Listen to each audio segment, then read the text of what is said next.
As you may know, I have been to Thomas Jefferson's Monticello many times. After all, this man was world famous and was one of history's greatest geniuses, and the sheer fact that you could walk through his home today, and it's pretty much as it was when he lived there, is absolutely astonishing to me. But even though I had been there many times, it wasn't until the last time that I went, in January of 2025, that I finally got to enter the South Pavilion. And I gotta admit, it was kinda cool. So you think the tiny house trend is a new thing, huh? Well, check this out. The South Pavilion was one of the first structures completed on the Monticello property. It was built in 1770 before the main house was fully constructed. Jefferson moved into this small building in November of 1770 at the age of 27, after his family home at Shadwell burned down.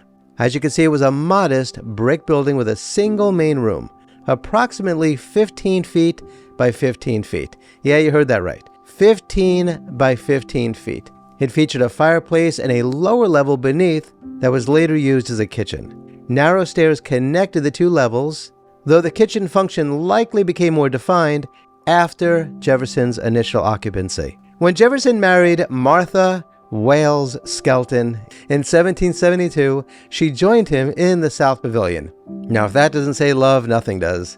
And they lived there together while the main Monticello house was still under construction. Now, why did Thomas and Martha live in such a small place?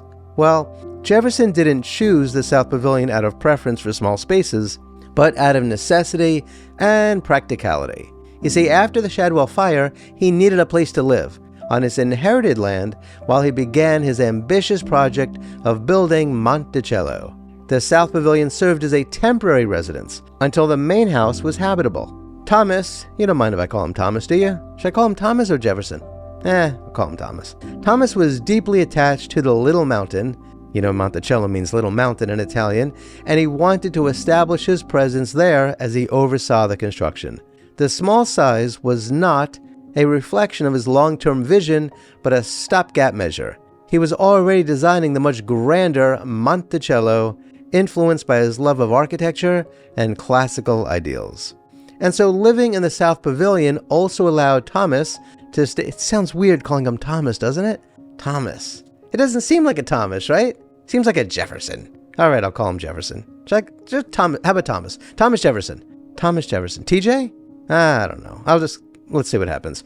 But anyway, living in the South Pavilion also allowed Thomas. Oh, you're not even going to know what I'm talking about. Fine, Jefferson. Living in the South Pavilion also allowed Jefferson to stay close to the construction site and manage the enslaved laborers and workers building his estate. So it was a practical choice for a young man starting out, even one with significant wealth and land. The simplicity of the space contrasted with his later elaborate designs, but it suited his immediate needs before his marriage and the expansion of his family. But guess what? It wasn't just Thomas Jefferson that lived there, and then Martha. There was likely at least one baby living there, right? Now check this out. For all the men out there wondering how the hell he could have been trapped in one room with his wife all that time, well, there was also a baby there. Yep. At least one child lived in the South Pavilion with Thomas and Martha. The couple married, as you may know, on January 1st of 1772, and their first daughter, Martha, her family called her Patsy, Jefferson, was born on September 27th of 1772, 9 months later. Hey, wait a minute. What? They got married on January 1st of 1772, and 9 months later, Martha, Patsy, is born. Good timing, right? Given that the main house at Monticello was not fully completed until years later. You see, the first Monticello was still a work in progress in the early 1770s, and the Jeffersons were probably still living in the South Pavilion when Patsy was born. The small, one-room space would have been cramped for a young couple and a newborn, but it was their home at the time. Let me tell you something. I used to live in a studio apartment on East 72nd Street in New York City, and I gotta tell you, it wasn't much bigger than this, and I didn't exactly have that place to myself, if you know what I mean. But moving on, Jefferson and Martha had 6 children in total, though only 2, Patsy and Polly, survived to adulthood. Now you gotta admit that had to suck, right? I mean, back then you had to just keep pumping out the kids. in hopes that one or two or more would survive into adulthood. But Patsy and Polly did. However, after Patsy's birth, the family likely moved into portions of the main house as it became livable, especially by the mid-1770s. And so the South Pavilion was not a long-term family residence, and it was later repurposed as a workspace and lodging for others, including Thomas's overseer, after the main house was occupied. Now, since there is a chance that you are enjoying this video, I'm going to share some additional context with you.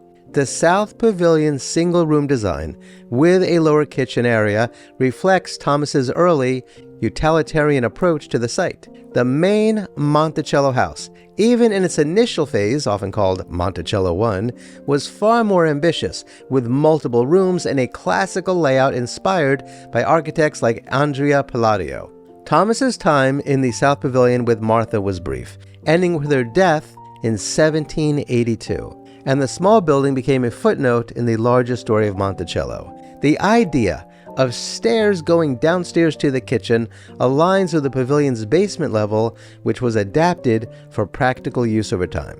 By the way, Monticello's grounds have many small buildings, including slave quarters and dependencies, but the South Pavilion is the most relevant to Thomas's early life with his wife and child. So, in summary, Thomas lived in the small South Pavilion because it was a temporary home after a fire and during Monticello's construction. And yes, his first daughter, Martha, quick, what was her nickname?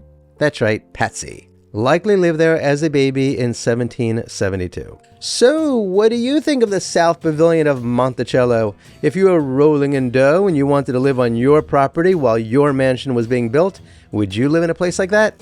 You know I would, but being there with your wife and baby probably was kinda cramped, yeah? But hey, sometimes you do what you gotta do. Either way, please share your thoughts in the comments below. Kindly remember to like, share, and subscribe, and hit the notification bell. Please check out the links below to learn how to support my research and productions. Kindly be kind to all of our fellow Earthlings, and please do not harm them. And do yourself a favor and go to a local shelter and adopt a cat or a dog or both. You and they will be very glad that you did. Until next time, I wish you safe travels on all your journeys.